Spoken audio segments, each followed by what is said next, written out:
남루한 옷차림의 죄수가 되어가지고 이리저리 끌려다니는 죄수가 오늘 본문에 나와 있습니다.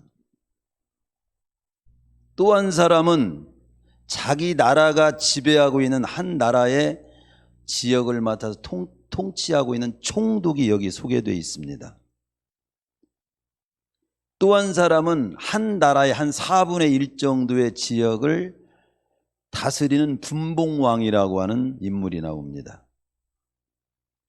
여기 이제 분봉왕이라고 하는 것은 한 나라의 왕이 다스리는 영토의 일부를 나누어서 다스리도록 통치권을 위임받은 왕을 말합니다.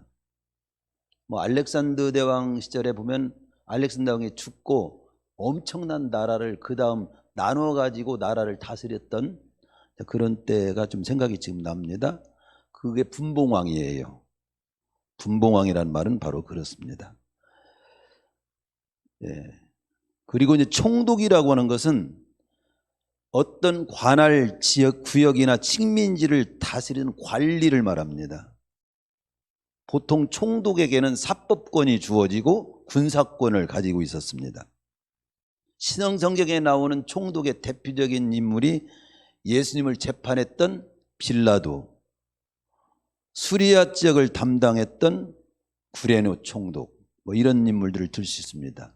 오늘 본문에는 가이사랴 지역을 담당했던 베스 총독이라는 인물이 나옵니다. 우선 이 본문의 오늘 말씀을 전체를 한 절 한 절 제가 설명해 주는 설교 쪽이 아니고 오늘 말씀을 봉독해 준 그 29절에 나오는 바울의 고백 속에 나오는 이렇게 결박된 것 외에는 나와 같이 되기를 당신들도 원한다. 하나님께 나는 정말 원한다. 그 말씀을 중심으로 오늘 말씀을 선포하려고 합니다. 먼저 지금 질문을 한번 해볼게요. 한 나라를 다스리는 어떤 면에서는 지금 우리는 대통령이라고 해요. 대통령도 있고 또 도지사도 있고, 근데 아무 직급도 권력도 없고 그다음 부자도 아니고 지금 이리저리 끌려다니는 죄수 한 사람이 있어요. 겉으로 드러나는 것으로 본다면 셋 중에 하나를 골라서 되고 싶은 인물이 있다면, 또 부러워하는 사람이 있다면 누구예요? 대통령이요, 도지사요, 아니면 이리저리 끌려다니는 죄수예요. 죄수를 부러워하는 사람이 누가 있습니까? 그렇죠? 우리가 열심히 공부해 나도 한번 높은 사람 되고 싶다, 나도 한번 잘 살고 싶다, 부자를 부러워하고 또 그리고 높은 권력을 또 이렇게 탐을 내고 그런 거 아닙니까? 근데 또 다른 질문 한번 해볼게요. 그러면 지금 속으로는 다 대답을 했죠. 나는 한 사람을 고른다면 겉으로 볼 때 대통령이 만들 수 있다면 그게 제일 낫고, 도지사가 될 수 있다면 그나마 낫고, 죄수가 이리저리 끌려다니는 죄수를 누가 왜 원해? 겉으로 보면 그럴 수 있죠. 그런데 이 오늘 본문에서는 이 셋 중에서 당신들도 나와 같이 되었으면 좋겠다, 나와 같이 살면 정말로 좋겠습니다라고 말한 사람은 누구일까요? 성경을 이제 읽어본 사람은 알지만 이 중에 죄수인 한 사람이 말했어요. 분봉왕 당신도, 총독인 당신도 내가 지금 여기 누명을 쓰고 억울하게 누명을 쓰고 붙들려서 끌려다니는 것 외에는 당신들도 나처럼 살았으면 정말 좋겠다고 하나님께 소원합니다. 그 말을 죄수가 했어요. 오늘 어떤 면에서는 여기 부자를 향해서, 어떤 똑똑한 사람을 향해서, 또 어떤 높은 권력에 있는 사람을 향해서 앉았다 보면 당신들도 나처럼 좀 살았으면 좋겠다, 나와 같이 되었으면 좋겠다. 나와 같이 된 상태에서 도지사 노릇을 해도 도지사 노릇을 하고 대통령 노릇을 해도 대통령 노릇을 하고 부자가 되더라도 그런 부자가 됐으면 좋겠습니다라고 지금 바울이 말하는 거예요. 그 죄수가 바울이에요. 바울이. 근데 우리가 생각할 때 그래, 부자로 사는 것 좋고 높은 지위를 얻는 것도 좋고 건강한 것도 좋고 다 좋지만 그런 거 서령 없어도 가난하고 병들었고 높은 지위도 없고 이름도 없고 빚도 없지만 그래도 그 바울이 말하는 나와 같이 살면 좋겠다는 그 삶은 대체 어떤 삶이지요? 궁금하지요? 그것을 오늘 선포하라고 저를 세운 겁니다. 부자이든 아니든 높은 사람이든 아니든 가난하든 뭐 부자이든 몸이 병들었든 건강하든 우리가 살아야 할 삶, 정말 자신에게 이렇게 살아야 돼. 당신도 이렇게 살았으면 좋겠습니다. 아니, 하나님도 원합니다. 하나님이 어떤 면에서는 그걸 보여준다는 것은 하나님이 지금 보여주는 삶은 이렇게 살아야 돼 라고 하는 것을 지금 우리에게 보여주는 것입니다. 그 말씀을 제가 선포를 하려고 섰습니다. 이리저리 끌려다니는 죄수의 몸으로 있는 그 바울이 지금 분봉함과 총독을 향해서 여러분 모두가 내가 결박당한 이 사실을 빼놓고는 모두 나와 같이 되기를 바랍니다. 그것을 너무도 담대하게 그냥 엉거주춤 막 고집으로 말하는 것이 아니에요. 거기 29절을 다 같이 한번 읽어봅시다. 시작. 바울이 이르되 말이 적으나 많으나 당신뿐만 아니라 오늘 내 말을 듣는 모든 사람도 다 이렇게 결박된 것 위에는 나와 같이 되기를 하나님께 원합니다. 원하나이다 아니라. 무엇이 이토록 이 사람, 이 바울로 하여금 이런 고백을 하게 했을까요? 하나님은 이런 고백을 우리 말씀을 듣는 우리 성도님들도 지금 말씀을 선포하는 저도 우리 성도님들도 이런 고백을 하고 살 수 있어야 돼. 그 메시지를 오늘 우리에게 전해주시고자 하는 겁니다. 바울이 그 마음, 바울이 생각한 그 가치관, 바울이 생각한 그 삶을 너도 살아. 너도 살 수 있어야 돼. 그 메시지를 오늘 전하게 하기 위해서 저를 세운 거예요. 인생에 있어서 다른 사람들도 자기처럼 되었으면 정말 좋겠다고 말할 수 있는 사람이 몇 명이나 있을까요?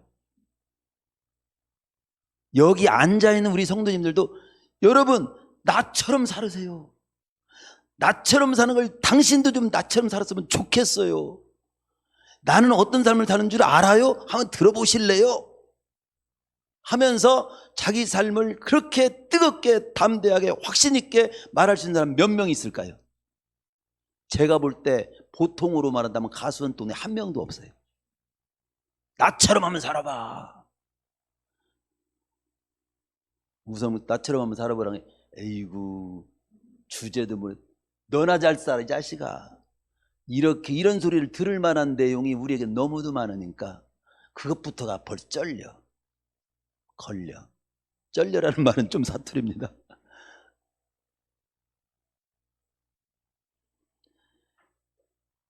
정말로 인생에 있어 다른 사람들도 자기처럼 되었으면 정말 좋겠다고 말할 수 있는 사람이 있다면 그는 인생을 성공한 사람이라고 볼 수 있어요. 근데 오늘 우리 성도님들 성공한 사람이라고 볼 수 있는 그 사람이 될 수 있습니다. 누가 이렇게 자신 있게 말할 수 있을까? 보통으로 생각하면 없어요. 그러나 오늘 본문에서 이렇게 말한 사람은 바울입니다. 바울은 어떤 면에서 자기처럼 되었으면 좋겠다고, 자기처럼 살았으면 정말 좋겠다고 하나님께 정말로 원한다. 어쩌면 하나님이 원하는 모습이 바로 자기처럼 사는 삶이다라고 말하고 있는 것이고, 오늘 이 글을 읽고 이 말씀을 듣는 모든 사람이 이렇게 바울이 말한 대로 살기를 기대한다는 것을 하나님은 지금 기대하시고 있다는 걸 우리는 들어야 됩니다. 그러면 바울은 지금 어떤 상황 가운데서 이 말을 하는 겁니까? 그걸 조금 이해를 해봅시다. 바울은 어떤 상황에서 이 말이 나왔냐면요, 지금 바울은 예수님의 죽음, 십자가의 죽음과 부활을 땅끝까지 전하고 있는 중이었어요. 그 일을 전하다 보니까 율법으로 구원받고 율법대로 살아야 잘 사는 것이라고만 알았던 유대인들에게 거슬리는 거야. 그래서 그것이 대치가 된 겁니다.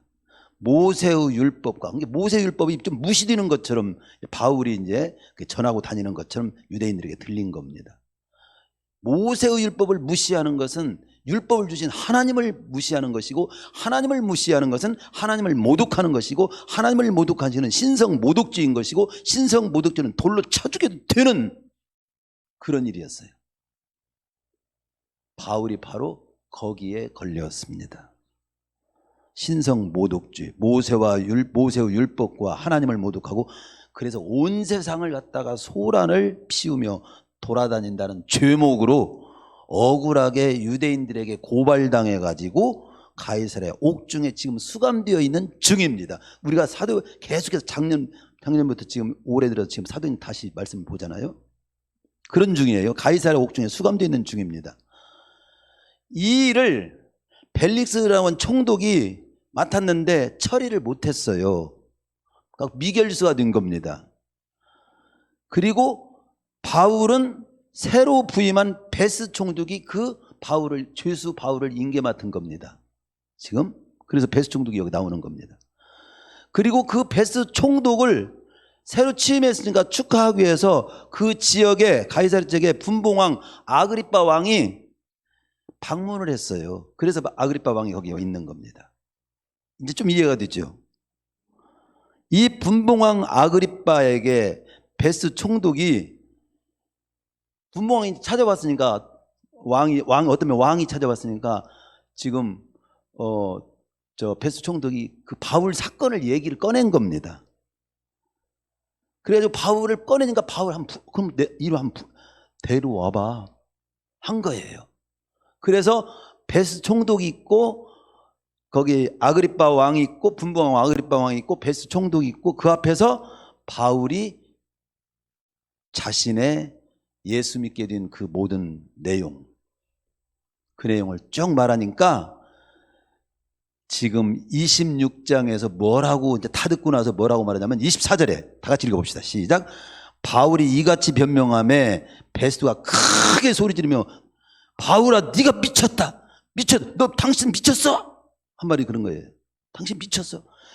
공부를 너무 많이 해갖고 돌았구만.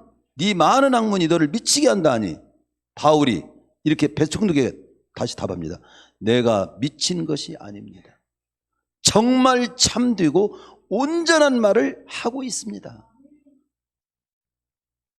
바울이 다메섹 도상에서 예수님 만나고 구원받은 얘기를 했고, 이 예수님 믿어야 구원받고, 구원받아야 심판을 멸하며 지옥까지 않으며 우리는 부활도 있고 영생이 있는데, 우리는 죽으면 부활하게 되고 영생을 얻게 된다는데, 그런 얘기를 하니까 당연히 돌았구만. 돌았어.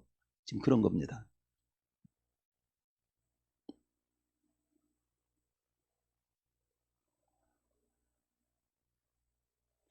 이 제가 말한 것은 26절은 그런 거예요. 제가 말한 것은 한쪽 구석에서 우물쭈물쭈물 그렇게 말한 얘기가 아닙니다. 온 천하에 밝히 아는 일이고 다 선포하라고, 이게 하나님으로부터 이게 제가 부름받은 사실들입니다.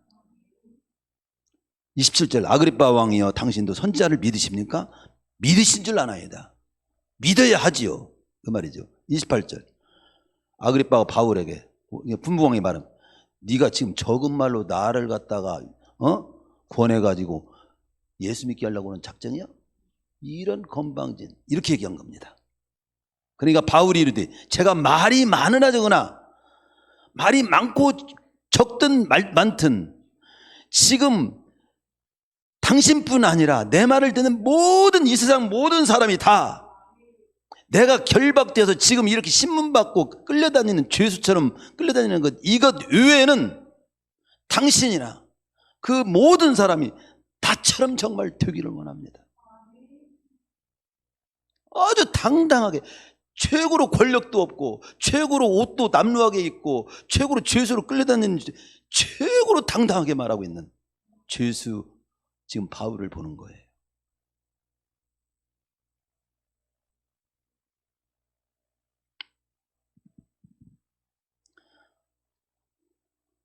그래서 분봉왕 아그리빠에게 베스트 총독이 바울 사건을 꺼내는 과정에서 바울이 불려나와서 자신의 간증과 변명하는 그 말을 하는 중에 한 말이, 대답하는 중에 한 말이 지금 오늘 이 말인 겁니다.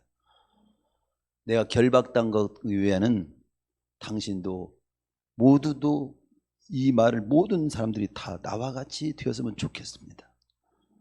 저는 이 오늘 모든 군더더기의 모든 말을 생략하고 바울이 이렇게 말할 수 있었던 대체 그 내용이, 대체 그 이유, 본문을 중심으로 말씀을 드리려고 합니다. 주부에 간단하게 제가 한 문장으로만 4문장을 써놨죠. 그 4문장을 중심으로 설명을 좀 드리죠. 첫째, 바울이 나와 같이 되었다고 하는 그 말 속에는 그 앞에 간증 내용을 보면은 자신이, 이 바울이 누굽니까? 유대교의 철저한 신자였어요. 예수 믿는 사람들을 그리고 잡아 죽이는 일을 앞장선 사람입니다. 그는 예수님이 구주라는 사실을 믿지 않았어요. 완전히 이단으로 생각했어요. 이단의 교수로 생각했어요. 예수님을 따르는 사람은 그러니까 다 그런 이단 교수를 따르는 사람들로. 그래서 하나님 앞에 충성하는 것은 그 이단들을 다 정리하고 예수 믿으면 구원받는다는 그런 허무맹랑한 소리로 생각했어요.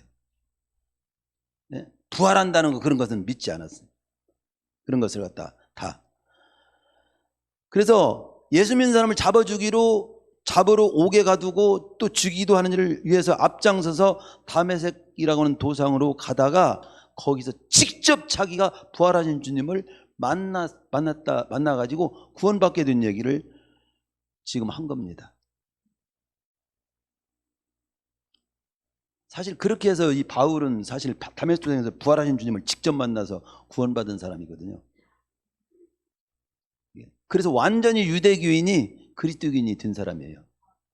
그리스도인이 된 다음에 땅끝까지 복음을, 그 자기가 만난 예수님, 정말 예수님이 구주가 맞구나, 인간으로 오신 하나님 맞네, 그리고 이분 믿어야 영생 얻네, 구원받고 영생 얻고 죽어도 다시 하는 부활이 이 주님을 믿을 때 있네, 이걸 확신한 사람입니다.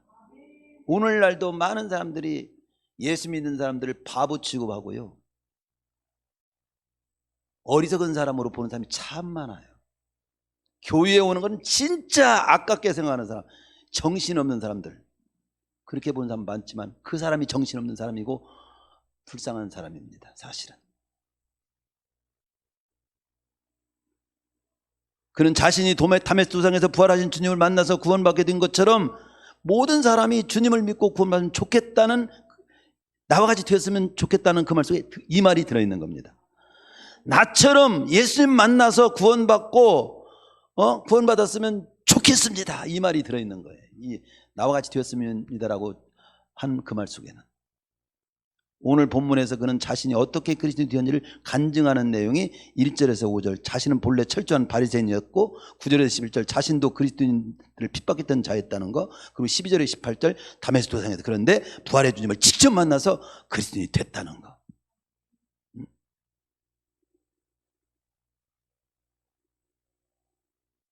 그러면서 베스트 총독과 아그리빠 왕 그리고 그곳의 모든 지역 유지들 앞에서 예수님만이 정말 구주가 맞습니다, 그 예수님을 나처럼 생명 걸고 믿고 구원받기를 정말 원합니다, 그렇게 지금 말하고 있는 거예요. 우리 확실히 알아야 될 것은, 여러분이 성도님들이 오늘 예배에 참석한 모든 성도님들, 어린이로부터 모든 나이 많으신 우리 모든 성도님, 분명히 알아야 될 것은, 내가 이해를 많이 했든 안 했든, 성경을 많이 읽든 안 알았든, 지금까지 어떻게 예수를 얼마만큼 믿었든 간에 분명한 사실 하나는 아십시오. 예수님이 구준 거 확실하고요. 예수님만이 믿어야 구원받는 거 확실하고요. 예수님만으로 구원받는 일보다도 이 땅에 인간으로 태어나서 중요한 일은 없다는 사실을 일단 아시기를 바랍니다. 인간으로 태어난 자에게 가장 중요한 일은요, 성경을 다 수천 번을 읽어도 확실하게 말할 수 있는 것은, 수백 번을 읽어 또 알고 알 수 있는 것은, 또 성경에서 보여주는 것은, 인간으로 태어난 자에게 가장 중요한 일은 예수님을 만나가지고 구원받는 일이에요. 아이고 나는 지금 죽을 병이더라고 병 고침 받는 것이 제일입니다. 나 지금 얼마나 빚에 쪼들려갖고 제가 어려워지라서 난 돈이면 돼요. 그래, 돈이면 다고, 건강만 회복하면 다고, 못 걷는 사람은 나는 걸을 수만 있다면, 소경은 눈을 뜰 수만 있다. 소경이라 죄송합니다. 맹인이라고 할 수 있겠습니다. 눈 감은 사람 눈만 한번 뜰 수 있다면, 다 그런 소원도 귀한 소원일 수 있어요. 그러나 궁극적으로는 영혼의 시점에서 보면 예수를 만나 구원받는 일이 인간으로 태어난 자에게 가장 중요한 일이라는 사실을 잊지 마시기 바랍니다. 요한복음 6장 40절에서도 예수님은 내 아버지의 뜻은 아들을 보고 믿는 자마다 영생을 얻는 이것이니, 하나님 아버지의 뜻은 뭐냐? 예수 그리스도를 믿고 믿는 자마다 영생을 얻는 그거다. 그래서 마지막 날에 죽어도 다시 살리는 거다. 부활이다. 부활에 참여하는 거다. 영생에 참여하는 것이다라고 요한복음 6장 40절에는 밝히 보여줍니다. 누가복음 16장에 보면 모든 죽은 자의 소원은 뭡니까? 믿고 죽었든 안 믿고 죽었든 천국에 간 자나 지옥에 간 자나 똑같은 소원, 망자의 소원, 죽은 자의 소원은 한 가지입니다. 누가복음 16장 28, 세상에 있는 내 형제들만큼은 이 고통받는 곳에 오지 않게 하소서. 지옥에 떨어진 사람은 지옥에 오지 않게, 천국에 간 사람은 천국에 꼭 오고 지옥에는 가지 않게, 한마디로 똑같이 고통받는 지옥에는 오지 않게, 가지 않게 해달라는 것이 망자들의 한 소원이에요. 그러니까 여러분 추모 예배 드릴 때 딴 거 하나 할 거 없어요. 다른 얘기 할 거 없어요. 저는 항상 그 얘기만 합니다. 지금 먼저 가신 할아버지, 믿고 돌아가셨던 안 믿고 돌아가셨던 우리는 추모 예배를 드립니다. 만약에 예배식으로 먼저 가신 분의 소원은 하나밖에 없어요. 고통받는, 한마디로 고세, 불못에, 지옥에 내 세상에 사는 식구들은 오지 않기를 바란다는 거. 안 믿고 죽었기 때문에 나 있는 곳에 와야 돼. 제사밥이나 잘 차려. 이런 헛소리 하는 분이 아닙니다. 헛소리 하는 것이, 그런 건 없습니다. 성경에. 제사상 잘 차리려고 할 것도 없어요. 그분이 안 믿고 돌아가셨으면 구원 못 받은 거지요. 근데 구원 못 받았더라도 나는 나만큼은 지옥에 오기를 원치 않는다는 거예요. 진짜 진짜 나를 사랑하는 부모라면 그러겠지. 그 제사상이나 많이 차리라고 하겠어요? 묘지나 잘 잡으라고 묘나 명당자리나 찾아서 너 잘 살려면 부자 되려면 명당자리 찾아라는 그 소리 하겠어요? 여러분 숨 떨어지면 여러분의 시신은 거지도 안 주워갑니다.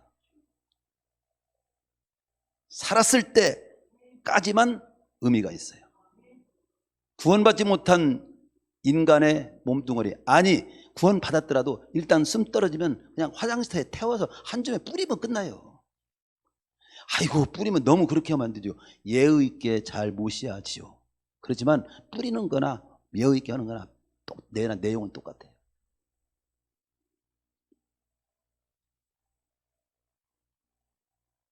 여러분은 삶을 제사를 잘 지내고 막 이것이 막 지극한 효성이고 자랑 같죠? 영혼의 점에서 보면 아무 의미 없어요. 그분이 구원받고 영생에 들어가는 것이 최고 귀한 일이지 사실은.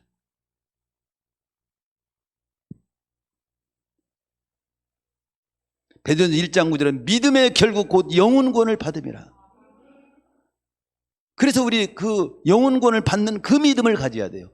불교도 믿음입니다. 그것도. 근데 영혼권 받는 믿음이 아니에요. 그것은. 예수 그리스도를 믿는 믿음만이 영혼 구원을 받는 믿음이 되는 줄로 믿습니다. 많은 믿음이 있어요. 나름대로 믿음이 있습니다. 천하인간의 구원 얻을 만한 이름을 예수님이 주신 일이 없다고 사도행전 4장 12절은 분명히 말씀하기 때문에 1년 365일 우리는 프랭카드에다 그것만 계속 길가에다 걸어놓잖아요. 사실이니까. 바울은 바로 그 사실을 고백하는 겁니다. 오늘 18절에도 바울이 밝힌 것처럼 우리 모두는 어둠에서 빛으로 사탄의 권세 아래에서 하나님께로 돌아와 주사함을 받고 거룩하게 되어야 하는 겁니다 라고 말합니다. 인생을 다 살고 났을 때 최후에 남는 것은 영혼 구원이에요. 여러분 통장 돈 많이 저축해 놨죠? 보험 많이 들어놔서 든든합니까? 숨 딱 떨어지면 여러분과는 전혀 관계없는 통장이 될 겁니다. 이 땅에서 쓴 것만이 내 돈이에요. 잘 조절하세요. 숨 떨어질 때까지 깨끗이 잘 쓰고 가겠다. 아멘. 아니 나 우리 아들한테 남겨줄 거요. 이런 분들도 있는데 아니 남겨주고 싶은 만큼 주십시오. 나쁜 건 아닙니다. 분명한 것은 나와는 관계없어요. 숨 떨어지면. 두 번째로 당신들도 나와 같이 되었으면 좋겠다는 이 말 속에서는 어떤 말이 들었냐면 그는 두 번째로 그는 다메섹 도상에서 주님을 만나고 구원받고 난 후에 자신이 무엇을 하면서 이제 남은 생을 어떻게 살아야 할지를 생각하게 된 거예요. 그래서 주님께 물은 거예요. 부활하신 주님께 그 만난 자리에서 제가 무엇을 하리이까? 그때 주님으로부터 너는 땅끝까지 이 사실을 전하는 일을 했으면 좋겠다. 그 사명을 받았어요. 그게 사명입니다. 사명. 그러니까 어떤 면에서는 구원받고 난 후에는 중요한 것이 사명이에요. 나는 구원받고 그 다음 남은 생에 하나님이 생명 연장해 주실 때까지 죽을 때까지 내가 무엇하며 살아야지? 그리스도인으로서 구원받은 자께 사는 삶을 살다가 살으라고 그것만이 남았다고 제가 계속 말씀하잖아요. 그러면서 모든 사람이 자기처럼 이제는 사명 따라 구원받았으면 이제는 사명 따라 사는 일에 초점을 맞추고 사십시오. 그렇게 나처럼 사세요. 그런 뜻입니다. 이것을 성경 곳곳에 말씀하고 있습니다. 구원받은 우리 모두는 사도행전 22장 10절에서 바울이 그런 고백을 하잖아요. 주님을 만난 후에 두 번째로 물었던 것처럼 주여 내가 무엇을 하리까 하는 그런 물음처럼 자기는 자기 남은 생명은 이제 주님으로부터 받은 사명을 위해서 내 생명이 있다고 생각하고 산다는 것을 거기에서 고백합니다. 인생에서 구원담으로 중요한 만남은 사명과의 만남이에요. 구원과의 만남이 필요하고요. 구원 다음으로 중요한 만남은 사명과의 만남이에요. 어쩌면 사명과의 만남은 구원받은 자답게 사는 삶을 살아야 하는 거예요. 그것이 중요해요. 모든 인간은 그냥 살기만 하면 안 됩니다. 내가 왜 살아야 하는지, 존재의 목적과 무엇을 위하여 살아야 하는 건지 그걸 물으면서 살아야 돼요. 로마서에서도 이 두 가지를 중요하게 다룹니다. 로마서는 딱 줄이면 그래요. 로마서 어떻게 구원받지? 구원받으면 그럼 어떻게 살아야지? 11장까지는 어떻게 구원받지? 12장부터는 구원받으면 어떻게 살지? 그렇게 알고 로마서를 읽으세요. 딱 맞아요. 그걸 보여주는 거죠. 요한복음에 보면요, 요한복음 21장은 요한복음 21장으로 끝나지요. 실제는 20장으로 끝납니다. 내용은 20장으로 어떻게 끝나냐면 20장 31절에서 요한복음을 기록한 목적을 밝히면서 끝나요. 오직 이것을 기록함은 너희로 예수께서 하나님의 아들 그리스도이심을 믿게 하려 함이요 너희로 믿고 그 이름을 힘입어 생명을 얻게 하렵니다. 그러니까 한마디로 요한복음을 쓴 이유는, 여러분 요한복음을 읽을 때 요한복음을 쓴 목적이 뭐냐면 마지막 절을 읽으면 돼요. 21장 그 31절을 보면 돼요. 즉 예수님 믿고 영생 얻게 하기 위해서 이 요한복음을 썼다. 그런데 성경을 창세기부터 수십 번을 읽어도 예수님을 믿지 않고 이 성경은 재밌기는 하고 골고루 나와 있구만, 때로는 골치도 아프지만은 좋은 소리도 많네, 그리고 예수님은 안 믿었다, 헛것 읽은 거예요. 그런데 다른 건 잘 모르고 이해 못했어도 예수님이 구주인 것이 믿어지고 확인이 되고 그래서 믿게 됐다면 핵심을 믿은 거예요. 목적대로 잘 믿은 거예요. 성경에 쓰여진 하나님의 목적대로. 그런데 20장으로 끝납니까? 예수 믿으면 끝났지로 끝나면 되는 건데 예수 믿고 구원받으면 끝났지로가 아니니까 21장이 있는 거야. 그러면 21장은 무슨 내용이냐? 21장으로 넘어가서는 부활하신 주님께서 제자들에게 나타나신 사건을 제자들에게 나타난 사건이 거기 기록되어 있고 베드로에게 사명을 다시 주시는 내용이 싣고 있어요. 그러니까 이 사실에 대해서 호킨스라고 하는 학자는 이렇게 말했습니다. 기독교 복음이 예수님의 부활에 관한 소식을 듣고 예수 믿고 구원받은 것만 끝나면 안 된다. 적절하지 않다. 이제는 부활하신 주님을 믿고 구원받았으면 부활하신 주님을 믿고 구원받은 자들은 남은 삶을 온 세상에 전해서 모든 사람들이 구원받고 진리를 알기를 원하시는 하나님의 소원을 이루는 일을 사명 삼고 살아야 한다. 그래야 온전한 거다. 나 구원받고 예수 믿으면 끝나고 나 혼자만 할렐루야 저는 구원받았습니다. 이제는 잘 먹고 여행도 하고 건강만 추구하고 혼자 따뜻하게 자다가 그냥 천국 갈 거예요. 그게 최고가 아니라는 겁니다. 그래 너 구원받았어? 이제 남은 생에는 네가 구원받은 건 또 다른 사람들 구원받게 하는 일을 위해서 살아봐. 거기까지 살아야 네가 잘 사는 거야. 그래서 예배도 드리고 같이 모이기도 하고 같이 기도도 하고 같이 전도도 하고 같이 섬기기도 하는 것이죠. 나 구원받는 것으로 끝난다면은 나 혼자 예수 믿고 구원받았으면 그걸로 끝나고 나 혼자 집에서 있든지 뭐 잠을 자든지 아무도 다치지 말라고 그렇게 할 수 있겠죠. 근데 그것이 아니에요. 성경은 그렇지 않아요. 예수 믿고 너 구원받았지? 너 영생에 들어가지? 부활하지? 이제 남은 생에는 그렇게 다른 사람도 그렇게 구원받도록 하는 일에 삶도 살아야지. 그게 너의 사명이야. 네 직업이 농업이든지 공무원이든지 대통령이든지 목사든지 전도사든지 장로든지 권사든지 여자든지 남자든지 나이가 많든 적든 구원받았으면 구원받은 자답게 다른 사람도 구원받게 하고 또 구원받은 자로 제 삶을 살기를 위해서 사는 거. 그게 남은 생에 살아야 될 삶이야. 그렇게 이야기하는 거죠. 세 번째는 나처럼 살았으면 좋겠다고 하는 말씀 속에는 어떤 내용이 들어있냐면요. 자신은 이제 구원 그리고 사명 따라 살면서 나는 그러면서 이제 남은 것은 하나님께 영생의 소망, 부활의 소망을 나는 바라보고 삽니다. 그리고 내가 땀 흘리고 때로는 억울한 누명을 쓰고 이 죄수로도 끌려다니고 때로는 투드러 맞기도 하고 때로는 못 먹고 헐벗기도 했지만은 결국 그것을 다 알아주시고 눈물을 닦아주시고 상급 주시고 위로해 주시고 영생으로 부활을 해서 상급 주시고 위로해 주시는 그 하나님이 그 영혼의 때 분명히 그 사실이 나에게 남아있기 때문에 나는 그 소망을 먹고 삽니다. 소망을 갖고 살아요. 그 소망을 바라보고 사는 것처럼 내가 부활의 소망, 영생의 소망, 그리고 내가 주님 바라보고 사명 따라 살고 충성스럽게 살고 믿음으로 살고 땀 흘리고 봉사하고 사랑하고 착한 일하고 했던 모든 것 다 알아주시는 상급으로 갚아주실 그 하나님을 바라보고 사는 것처럼 당신들도 그렇게 살았으면 좋겠어요. 바로 그 얘기를 하는 거예요. 이해됩니까? 그 말씀이 이 속에 들어있는 거예요. 모든 사람이 나처럼 영원의 때에 누릴 소망을 가지고 살았으면 좋겠다. 사람은 소망을 먹고 살아요. 여러분 아픈 사람이 왜 대수술을 받습니까? 대수술을 받았을 때 몸이 회복되고 건강하게 된다는 소망이 있기 때문에 대수술이 아프고 끔찍하고 그렇지만 딱 매몰 던지는 거예요.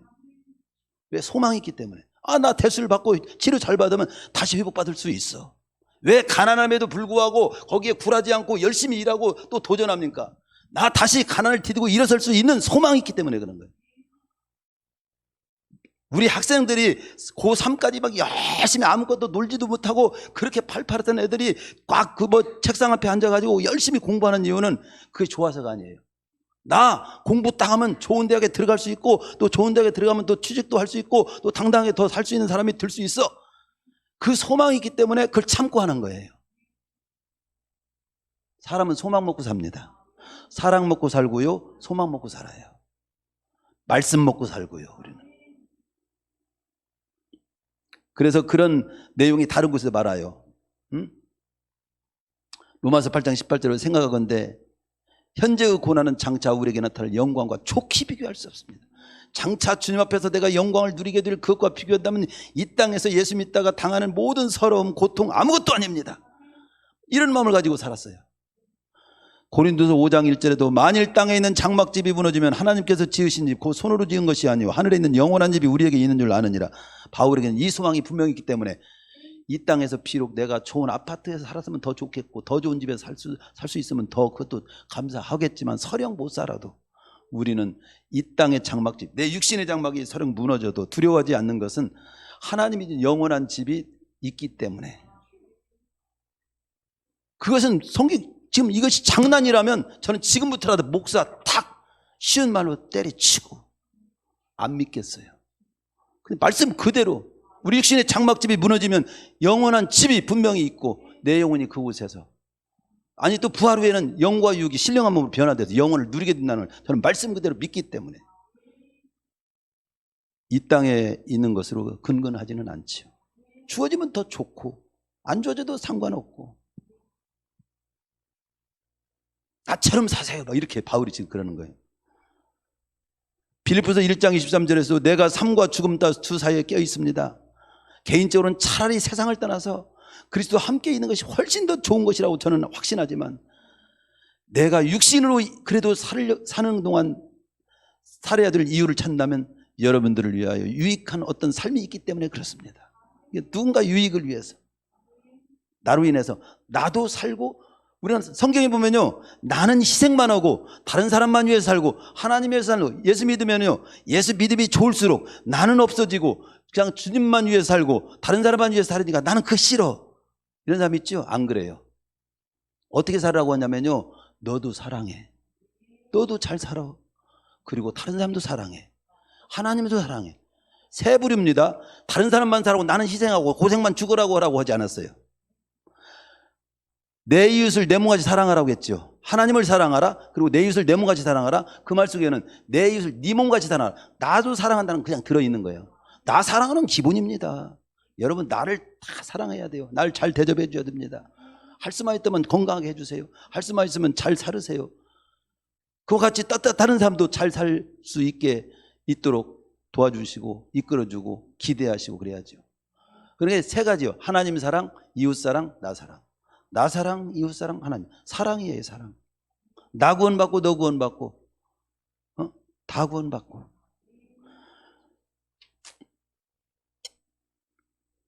사람은 끝을 알면 두렵지 않아요. 하나님이 예비하신 영혼의 때가 있고 영생이 있고 천국이 분명히 있고 부활이 있고 상급이 분명히 있음을 알면 이 땅에서 별별 일을 당해도 두렵지 않아요. 아니 지금 우리는 지금 비행기 무안에서 추락사고 났잖아요. 얼마나 끔찍하고 안타깝습니까? 어린애도 죽고 많은, 정말 너무나 가슴이 저리죠. 그러나 그렇게만 끝난다면 얼마나 더 저립니까?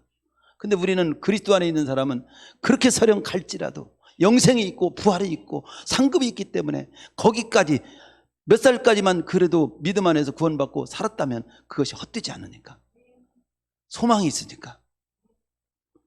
그래서 자기처럼 이런 소망, 영원의 때에 대한 소망을 가지고 살았으면 좋겠다는 말을 하는 거예요. 마지막 본문을 보면요 바울이 여기는 나타나 있지 않지만 그런 겁니다. 바울의 삶을 살아가는 가치관과 삶을 해석하는 모습이 나와요. 그러니까 어떤 면에서 한마디로 좀 줄이면 지금 여러분도 나처럼 살았으면 좋겠다는 말 속에는 어떤 뜻이냐면 똑같은 삶을 보더라도 나처럼 해석하고 살으세요, 그런 뜻이 들어있어요. 그럼 어떻게 해석하고 사느냐? 바울은 지금 높은 지위를 얻은 것도 아닙니다. 권력을 잡은 것도 아닙니다. 좋은 집을 소유한 것도 아닙니다. 사랑스러운 처자식이 있는 것도 아닙니다. 지금 그분은 독신으로 살고 있었잖아요. 처자식도 있는 것이 아닙니다. 그러니까 높은 지위 없는 사람은 높은 지위 있는 사람이 그렇게 부럽고, 그 사람이 기가 죽고, 권력 없는 사람은 권력이 있는 사람이 발발발발 하는 것처럼 되고, 좋은 집 소유한 사람 보면, 좋은 집 못 가진 사람은 나도 언제나 집 한 채 가질까? 또 사랑스러운 처자식이 없는 사람은 탁한 처자식이 있는 사람은 걸어다니는 것만 해도 부럽대. 다들 그러지만 바울은 지금 높은 지위를 얻은 것도 아닙니다. 권력을 잡은 것도 아닙니다. 좋은 집을 소유한 것도 아닙니다. 사랑스러운 처자식이 있는 것도 아닙니다. 억울하게 지금 누명 쓰고 죄수로 잡혀서 끌려다니고 있습니다. 근데 그는 뭐라고 말하냐면 나 행복해요, 이런 얘기하는 거예요. 이거 바보 아냐? 미쳤어 너? 이러는 거예요. 지금 너 바보 아냐? 권력도 없고 집도 좋은 집도 아니고 이리저리 그냥 돌아다니고 처자식도 없고 그래서 행복하다는 거예요. 어떻게 해석하기에 행복하다고 고백할 수 있을까요? 바로 그걸 말씀드릴게요. 그는 자신이 비록 끌려다니고 있지만 확신하는 것은 주님이 나를 알아. 주님이 나를 아셔. 내가 지금 어떻게 살아가고 있는지 주님이 아셔. 그리고 주님이 나를 인도하시고 있는 중임을 그는 확신하고 있어요. 주님이 나를 인도하시고 있어. 뒤에서 지금 밀어주고 있고 지켜주고 있어. 그걸 알아요. 23장 우리 이미 봤죠? 23장 11절에서도 그는 주님이 함께 하시고 있다는 체험을 했잖아요. 그 끌려다니고 막 붙잡히고 막 그럴 때 밤에 주님이 나타나셔가지고 담대하라. 네가 예루살렘에서 나를 증거하지 로마에서 증언해야 되는 지금 당하는 그 고난 가운데 두려워하지 말고 떨지 마. 이건 지금 과정이야. 담대해. 예루살렘에서 나를 네가 뜨겁게 전한 것처럼 나중에 장차 로마에 가서도 끝까지 전해야 돼. 지금 이제 그 과정에 지금 가는 도중에 로마로 가는 도중이야. 너는 여기서 절망하면 안 돼. 그렇게 말씀하잖아요. 그래서 바울은 자신에게 부딪히는 모든 현실의 어려운 상황을 어렵다고 생각하지 않고 지금 만나는 일만 그것 가지고 콩이 아파서 울고 짜고 하지 않고 하나님이 함께 하시고 있는 중이고 인도하시고 있는 중이고 자기를 단련하시고 있는 중이고 더 온전케 하고 있는 중이고 장차 자기를 통해서 더 영광을 받으실 일을 하고 있는 진행 중에 있다는 사실을 그런 관점으로 보는 거예요. 우리도 산 같은 문제를 만났을지라도 우리는 세상 사람들은 산 같은 문제가 하면 절망하거나 산 같은 문제 뚫어야 돼. 막 용기 있게 막 신념으로 나가야 된다. 그렇게 두 가지밖에 없습니다. 그런데 용기 있게 나간다고 해도 안 될 수 있고요. 절망한다면 또 됩니까? 우리 믿는 사람은 그럼 어떻게 풀어요? 산 같은 문제가 있을 때 이렇게 합니다. 별 산 같은 문제가 있을 때 건너지 못할 강 같은 문제가 만나도 주님 산 같은 문제를 만났네요. 제가 이 문제 속에 하나님의 인도하시는 뜻은 하나님의 그 뜻은 어떤 뜻이 담겨 있습니까? 그 뜻을 이룰 수 있다면 저는 받아들이겠습니다. 뚫으라면 뚫겠습니다. 넘으라면 넘겠습니다. 돌아가라면 돌아가겠습니다. 거기서까지라고 하면 거기서까지 하겠습니다. 이루고 사는 사람이 해석하고 사는 사람이 믿는 사람이에요. 믿는 사람은 두려울 것이 없어요. 산 같은 문제, 강 같은 문제. 아니 죽음이 와도 주님 여기까지만 살고 가라는 뜻입니까? 알았습니다. 할렐루야. 그러고 가는 거예요. 모세가요 120살이 됐을 때 가나안 땅 경계선에 있었습니다. 쳐다봤어요. 가나안 땅. 모세처럼 가나안 땅에 들어갈 자격이 있는 사람이 있으면 나와봐. 가나안 땅에 들어갈 자격이 있으면 1순위야. 모세가 다 이끌고 나왔지. 그 만 가지 고생을 다 했지. 그런데 하나님은 너는 여기까지야. 너는 들어가지 마. 모세가 어떻게 해요? 거기서 끝났잖아요. 저도 그래요. 저는요 목사님 하나님 저는 80세까지는 제가 목회를 하고 있습니다. 저는 이대로는 못 끝나요. 저는 그리고 한 3,000명 그리고 한 번 3만 명 아니 30만 명 이런 교회를 좀 하고 싶습니다. 교회를 10개를 세우고 싶고요. 주님 괜찮죠? 근데 내가 병이 들었어. 아니 뭐 안 되는 거야. 죽을 날이 된 거야. 하나님 없네. 이런 하나님을 내가 왜 지금까지 믿었을까? 이래야 됩니까? 아닙니다. 하나님은요 하나님이 여기까지라고 하면 저는 하나님 여기까지예요? 알았어요. 또 여기까지 욕받다. 와 이제 쉬어. 가는 거예요. 왜냐하면 이것으로 끝나는 것이 아니고 영생이 있어요. 또 지금까지 살아온 삶에 대한 상급이 있어요. 우리 그걸 확신하고 사는 거예요. 이게 삶을 믿음으로 해석하고 살으세요. 그냥 지금 안 된 것 같고 막 울고 짜고 나는 끝났네. 왜 나만 안 되지? 예수 믿어도 헛거구만 기도해도 소용없구만. 이러고 살면 안 돼요. 믿음의 눈으로 해석하세요. 하나님의 지금 인도 중에 어떤 인도가 있는가? 하나님의 선하신 뜻이 있는가? 고통에도 하나님이 다 선하신 뜻이 있어요. 욥이 고통당하는 거 지금 욥기 새벽마다 읽죠? 욥에게도 그 다 선하신 뜻이 있잖아요. 욥은 자신은 지금 당하고 있을 때 모르고 있었지만 다 선하신 인도 중에 있었어요. 인도 중에 있었고 지켜보고 있었고 받으실 영광이 있었고 다 의미가 있었어요. 우리는 그걸 물으면서 사는 거예요. 그 물으면서 사는 것이 믿음의 눈으로 보고 믿음의 눈으로 하나님의 눈으로 가치관으로 해석을 하면서 그 뜻을 찾아야 되는 거예요. 그래서 기도하는 거예요. 그래서 말씀을 붙는 거예요. 그래서 설교도 듣는 거예요. 그래서 믿음의 눈으로 삶을 해석하고 풀어가는 나처럼 여러분도 살아보세요. 말씀 마치겠습니다.